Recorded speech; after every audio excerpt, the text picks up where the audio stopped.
আমরা গত 17 বছর ধরে ভোট দিতে পারিনি, বাংলাদেশের মানুষ ভোট দিতে পারেনি। এখন আমরা আমাদের ভোটাধিকার পেতে চাই। আজকে বিশেষ করে এখানে অনেক চিকিৎসকের একটা মিলন মেলা ঘটেছে। এই চিকিৎসকদেরকে আমি খুব ধন্যবাদ জানাই। ফেসিবাদ বিরোধী যখন আমরা লড়াই করছিলাম, সেই সময় আমাদের পেশাজীবী সংগঠনগুলোর মধ্যে সবচেয়ে সক্রিয় সংগঠনের একটি হচ্ছে এই ডাক্তাররা। প্রতিটি আন্দোলন সংগ্রামে আমাদের পাশে থেকেছেন, চাকরির ভয় তারা করেননি। এই জন্য আমি ধন্যবাদ জানাই। ডাক্তারদেরকে দেবতার সাথে তুলনা করা হয়। দেবতার সাথে তুলনা করে এই কারণেই, যা সৃষ্টিকর্তা জীবন দিয়েছেন, জীবনটা রক্ষা করার জন্য অন্যতম মুখ্য ভূমিকা পালন করে ডাক্তাররা। সেই জন্য আজকে আমার আহ্বান থাকবে চিকিৎসকদের প্রতি। চিকিৎসকের অ্যাপ্রন পরার সৌভাগ্য সবার হয় না, আমরা যেন এই অ্যাপ্রনের মর্যাদাটা রাখি।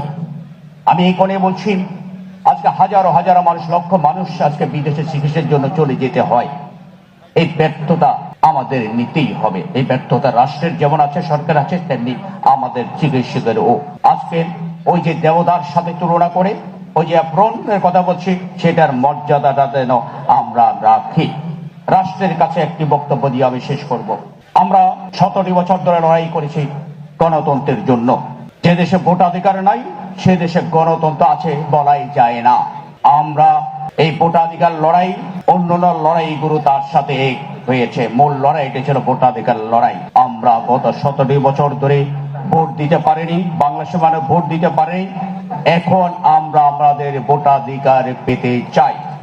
আমরা সরকারকে বলছি, আমাদের আন্দোলন সংগ্রামের ফসল আপনারা। যদি মানুষের গণতান্ত্রিক অধিকার, ভোটাধিকার হরণ করতে চান, বাংলাদেশের মানুষ ঘরে বসে থাকবে না। স্বাধীনোত্তর সরকারকে এই দেশের মানুষ সর্বোচ্চ সাপোর্ট দিয়ে নির্বাচিত করেছিল। আবার মৃত্যুর পরে ইন্না লিল্লাহ পরে নেই, সেই শিক্ষাটা আপনারা গ্রহণ করবেন। আপনাদের সবাইকে অগণন ধন্যবাদ।